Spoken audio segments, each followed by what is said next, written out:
हत्या अभियोग आणिले परिवार लोके थाना एतला देले झीर बापा। शशुर घरे झीर मृत्यु को नहीं हत्या अभियोग आणिले झीर बापा घर लोके निज रूम रे फैन रे शाढ़ी लगे झुली पड़े। पूर्व झील को यौतुक और मानसिक निर्यातना देउथिले बोली उमरकोट थाना अभियोग करछन्ते बापा। अभियोग को आधार करी मृत झीर स्वामी को थाना अटक रखी पुलिस। एभली घटना देखा मिली नवरंगपुर जिला उमरकोट डीएनके ठारे।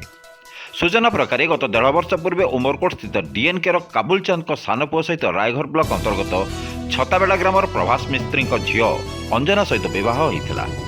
अंजना पेशार शिक्षयित्री भाव में कार्यरत थे। बाहाबार 10 दिन पर पुअर परिवार लोके झील को यौतुक निमंते मानसिक यंत्रणा देउथुवा बेले मानसिक निर्यातना देउथुवा कथा झील निज परिवार लोकों को जनईथिले, किंतु झील एहाको सह्य करि आसुथिले।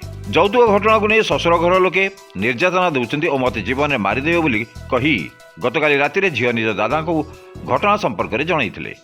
घटनार समाधान होता किंतु झील सकाल 8टा समय निज रूम रे फैन रे शाढ़ी साहाय्य आत्महत्या करी आमको खबर देले बोली कहिसेंति झीर बापा। आम झील आत्महत्या करना परिवार लोके मिसिक आम झील को निर्यातना दे हत्या करछन्ति बोली अभियोग करछन्ति। अन्यपटे घटना को नहीं शशुर घर लोके निर्यातना कथा खंडन करछन्ति एवं ताकू आमे झील भली रखिथिलु बोली कहिसेंति मृत झीर शशुर। पुओ और बहु भितर संपर्क भल था किंतु केउ कारण पर आत्महत्या करछन्ति आमे जानिनु बोली कहिसेंति मृत झीर शशुर। घटना को नहीं पुलिस पक्षर कौन प्रतिक्रिया मिल पारि नथिया बेले घटनास्थल में साइंटिफिक टीम पहुंची तदंत करुवा देखा मिली।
ଆମର ସାନ ବୋଉ ମାନେ ମୋତେ ଝିଅ ନାହିଁ, ସାନ ବୋଉ ଥିଲା, ବଡ଼ ବୋଉ ଥିଲା, ସେମାନଙ୍କୁ ଆମେ ଝିଅ ଭଳିଆ ପାଲୁଥିଲୁ, ଝିଅ ଭଳିଆ ଦେଖୁଥିଲୁ।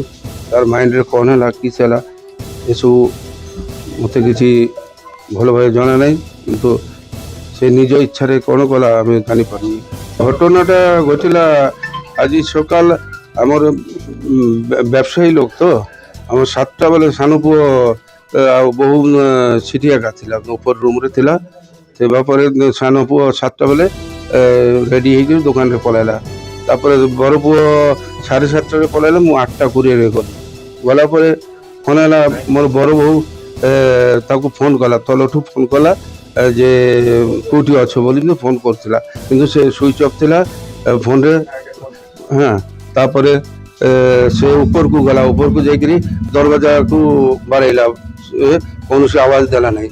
ତାପରେ କ'ଣ ହେଲା, ମୋର ବଡ଼ ପୁଅକୁ ବଡ଼ ବୋହୁ ଫୋନ୍ କଲା, ଏମିତି ବ୍ୟାପାର, ସେ ଭିତରୁ କିଛି ଆୱାଜ ଆସୁନି, କିଛି ଆସୁନି, କିଛି ଫୋନ୍ ମଧ୍ୟ ରିସିଭ୍ କରୁନାହାନ୍ତି, ତୁମେ ଟିକେ ଜଲ୍ଦି ଆସ।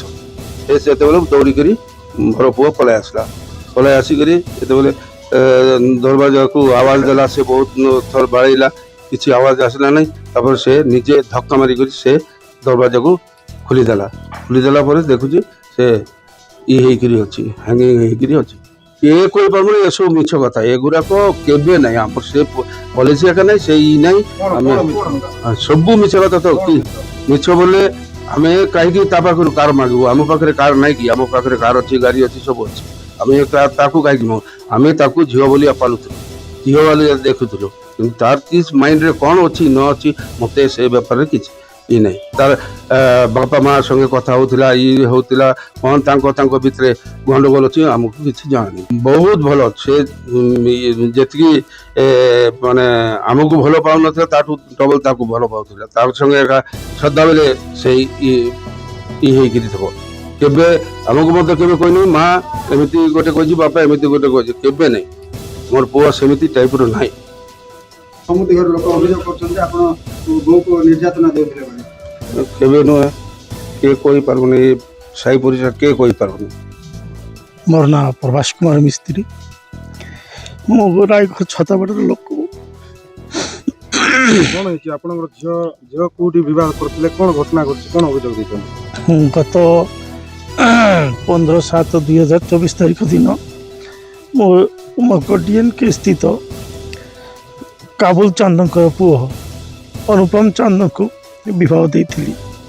ଘଟଣା ଏବେ ମଝିରେ ସେମାନେ ଯୌତୁକ ପାଇଁ କହୁଥିଲେ, ଗୋଟେ କାର୍ ଦେଇନଥିଲି ବୋଲି ସେମାନେ ବାରମ୍ବାର କହୁଥିଲେ କାର୍ ଦିଆଯାଉ ବୋଲି। ତେଣୁ ସେମାନେ ମାନସିକ ନିର୍ଯାତନା ଦେଉଥିଲେ। ଆଉ 15 ଦିନ ତଳେ ଗଣ୍ଡଗୋଳ ବହୁତ ମାରାତ୍ମକ ଆକାର ଧାରଣ କରିଥିଲା। ସେମାନେ ସମସ୍ତେ ମୋ ଝିଅକୁ ଟର୍ଚରିଂ କରିଥିଲେ ଏବଂ ସେଥିପାଇଁ ମୁଁ କହିଥିଲି ବି ଯେ ଝିଅକୁ ନେଇଯିବି ଘରେ, କିନ୍ତୁ ଝିଅ କହିଲା ନାହିଁ ମୁଁ ଯିବିନି, ଏଇଠି ମୁଁ ରହେ। କିନ୍ତୁ ଗତକାଲି ବି ସେ ମୋର ଭାଇକୁ ଫୋନ୍ କରିଥିଲା ଯେ କାକା ମୋତେ ଏଠୁ ନେଇଯାଅ, ନହେଲେ ମୋତେ ମାନେ ମାରିଦେବେ ବୋଲି। ତାପରେ ମୁଁ କହିଲି ଯେ ନା ଆମେ ଯିବାନି, ତାଙ୍କର ବି ସମ୍ମାନ ଅଛି, ରାତିରେ ଆମେ ଯିବାନି, ସକାଳେ ଆମେ ଗୋଟେ କ'ଣ କଥାବାର୍ତ୍ତା ସବୁ ହେବା, ହେଇକରି ଗୋଟେ ଡିସାଇଡ଼୍ କରିବା। କିନ୍ତୁ ତାପରେ ଦେଖିଲୁ ରାତିରେ ସେମାନେ ସମସ୍ତେ ମିଶିକି ମାରି ଦେଇଛନ୍ତି। ଆମେ ରାତି 10ଟା ପର୍ଯ୍ୟନ୍ତ ବି ଝିଅ ସହିତ କଥା ହେଲୁ। ଝିଅକୁ ଆମେ ବିଭିନ୍ନ ପ୍ରକାର ବୁଝେଇଲୁ ଯେ ରମା ସେଠି, କିନ୍ତୁ ସକାଳ ହେଲାରୁ ସେମାନେ ଫୋନ୍ କଲେ ଯେ ତୁମ ଝିଅ ଆଉ ନାହିଁ। କିନ୍ତୁ ମୁଁ ଆସି ଦେଖିଲି, ଆମେ ଆଉ ସମସ୍ତେ ବେলা ଆସିଲୁ, ଆସିକି ଦେଖିଲୁ ଯେ ସେଠି ବ୍ଲଡ଼ ପଡ଼ିଛି, ବ୍ଲଡ଼ ଶୁଖି ବି ଯାଇଛି। ଯାହା ଜଣାପଡ଼ୁଛି ରାତି 11ଟା-12ଟା ସୁଦ୍ଧା ଝିଅକୁ ସେମାନେ ମାରି ଦେଇଛନ୍ତି। ଚୁରି ବି ଭଙ୍ଗାରୁଜା ହେଇକିରି ସାଇଡ଼୍ରେ ପଡ଼ିଛି।